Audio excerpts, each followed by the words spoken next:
This year we have 15 newcomers on the list. I'm not going to go over all of them, but I did want to hit on a couple who I thought were really, really interesting.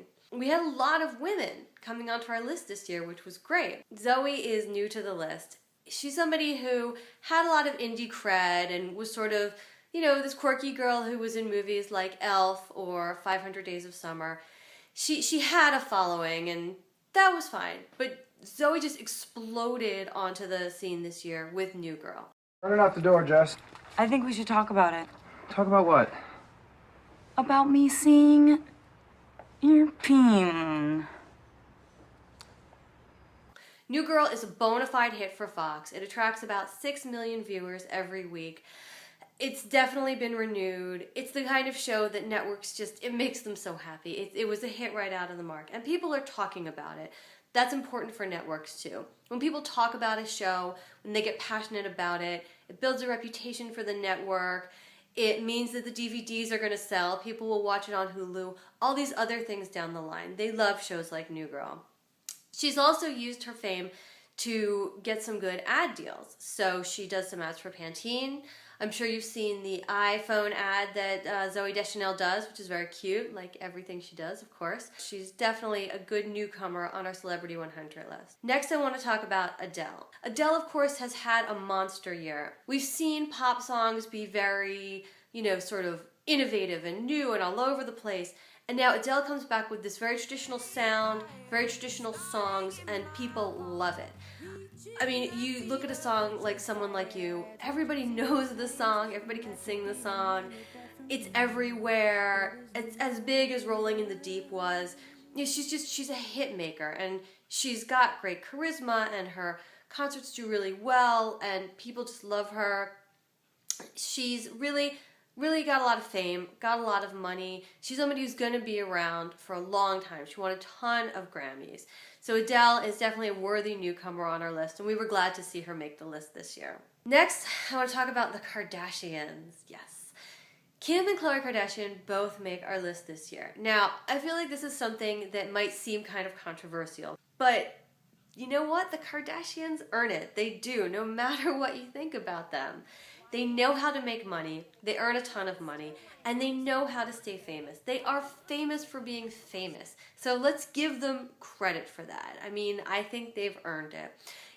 These girls are nonstop on magazine covers. They use that fame to sell everything from fragrances to alcohol to their line of clothing, to get people into their Dash stores. The storylines never end. They keep it going. They keep the money coming in. You might not like it, you might love it, but you have to admit it's impressive. So both Khloe and Kim land on our list this year for the first time. The other newcomer I want to talk about is Ashton Kutcher. Ashton, of course, is somebody who has been well known as a TV star and as a movie star. Now, with his role on 2.5 Men, he's earning more than almost any other person on television on a per-episode basis. The ratings for 2.5 Men have slipped a little bit since Charlie Sheen left, but they're still doing really well. I mean, people like watching Ashton on the show. He gets to play off his sort of womanizing role and also his love of tech on the role on this show.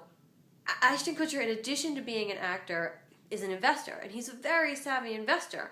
He put money into Skype, he put money into Foursquare, he is very big with Airbnb, which is now valued at $1 billion. So in addition to being an actor, he's also very smart and an investor. Ashton Kutcher is also a Twitter powerhouse. He knows how to use social media. He uses it to promote his companies. He uses it to promote his shows, to build followers. He's a very modern kind of celebrity, very powerful. Definitely worth seeing on our list this year. Taylor Lautner.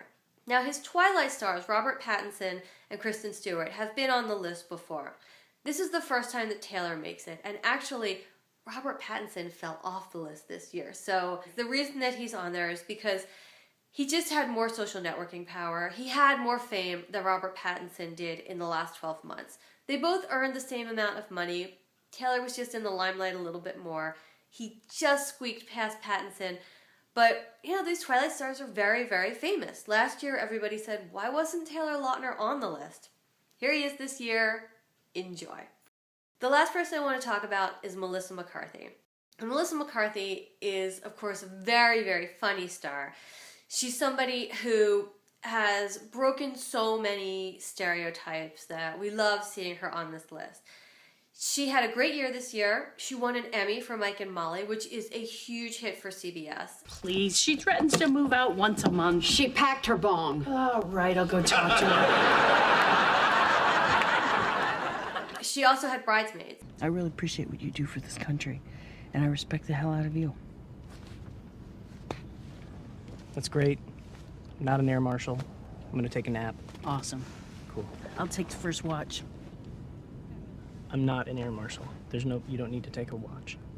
Okay. I've got the first watch.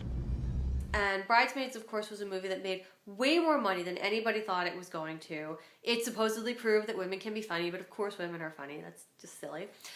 And Melissa McCarthy was the standout from that movie. She was nominated for an Oscar for her role, which rarely happens for comedies.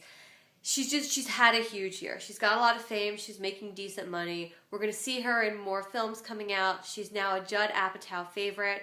She's having a huge year. Kudos to Melissa McCarthy. Welcome to the Forbes Celebrity 100 list.